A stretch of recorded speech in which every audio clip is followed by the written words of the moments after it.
সবাইকে আরেকটা ভিডিওতে স্বাগতম। আশা করি সবাই ভালো আছেন। তো আজকে আমি শুটকি ভর্তা করব। সেটার জন্য প্রথমে কড়াই বসাই দিছি।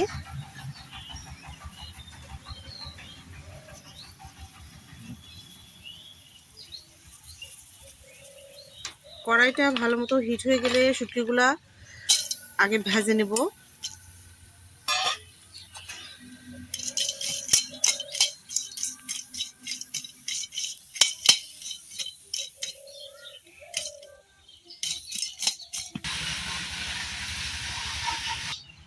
তো শুটকিগুলো ভাজা হয়ে গেলে আমি তুলে নিব।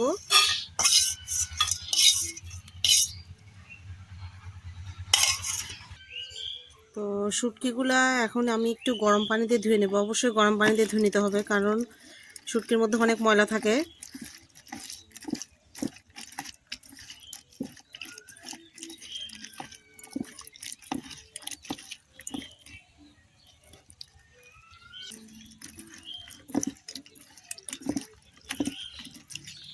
শুটকিগুলো এভাবে ধুয়ে আমি আলাদা করে রেখে দিব।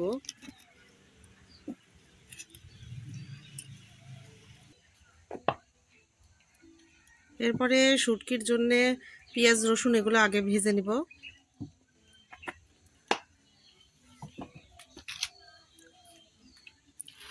পেঁয়াজ দিয়ে দেব শুটকি ভর্তার জন্য।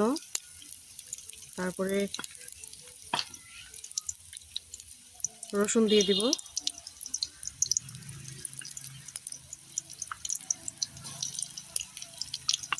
আর মরিচগুলো একটু পরে দিব, কারণ এখন দিলে একদম বেশি ভাজা হয়ে যাবে।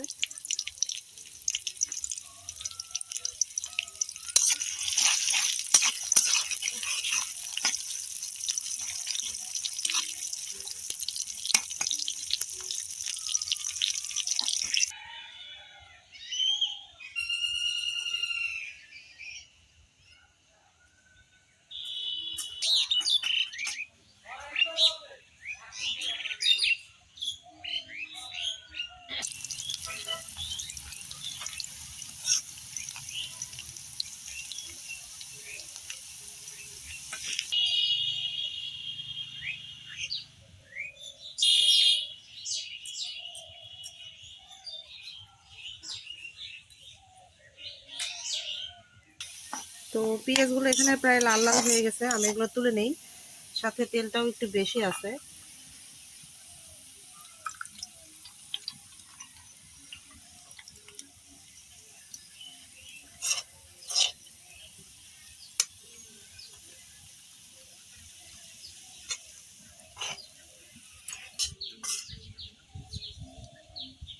তো এখানে শুটকিটা আমরা আবার একটু তেলে দিয়ে সিদ্ধ করে নিব।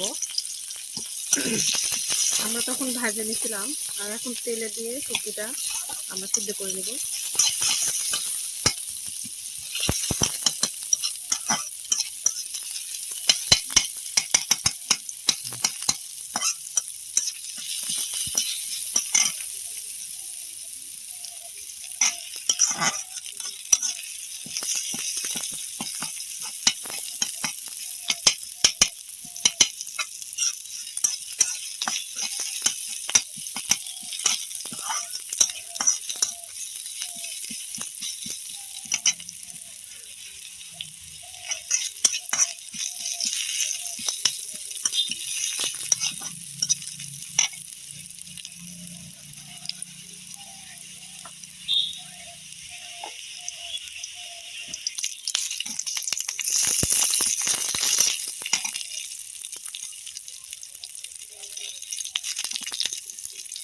শুটকিগুলো দিয়ে দিচ্ছি এখানে, কারণ শুটকিগুলো তো আমাদের সিদ্ধ হতে হবে, কারণ শুটকি তো সিদ্ধ হয়নি।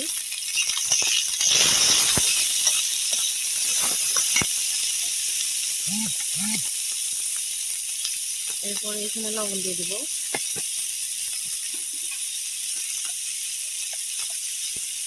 হলুদের গুঁড়া একটু দিব।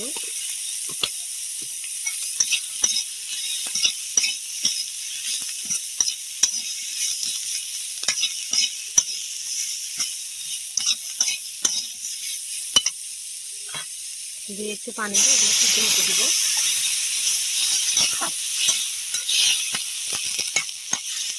তো এগুলো সিদ্ধ হোক, ঢেকে দিব।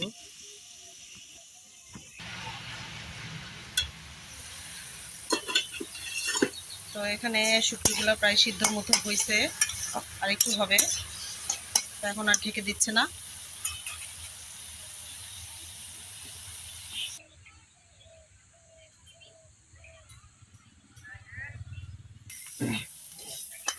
তো ভর্তা করার জন্য এখন শুটকিগুলো নামাই নেই, হয়ে গেছে।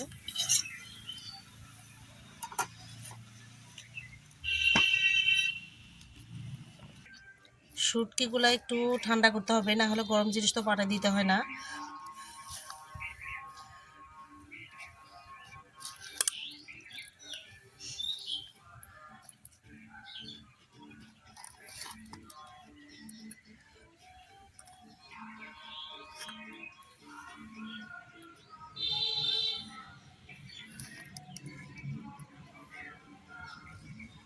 তো হালকা ঠান্ডা হয়েছে।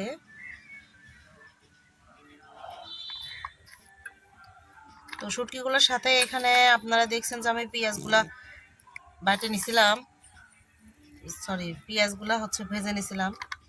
তো সেগুলোর সাথে অবশ্যই কাঁচা রসুন দিতে হবে।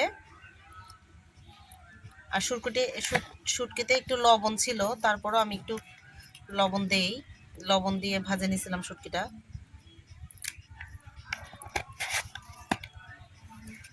এগুলো সবগুলো একসাথে মিক্স করে বেটে নেব।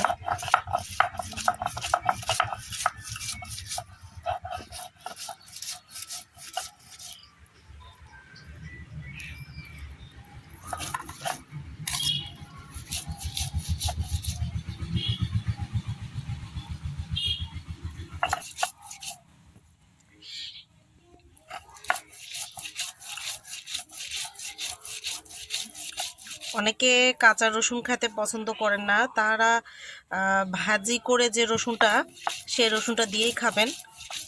তা আমার কাছে মনে হয় যে কাঁচা রসুন না দিলে শুটকি ভর্তাটা অপূর্ণ, তাই আমি কাঁচা রসুন দিছি।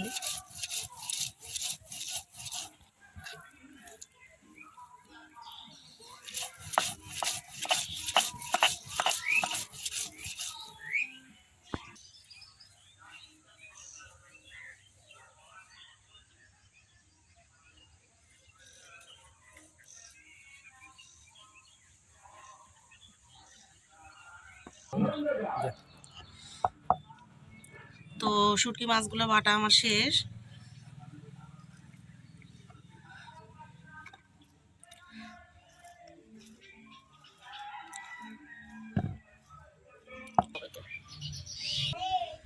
তো আমার শুটকি ভর্তাটা হয়ে গেছে।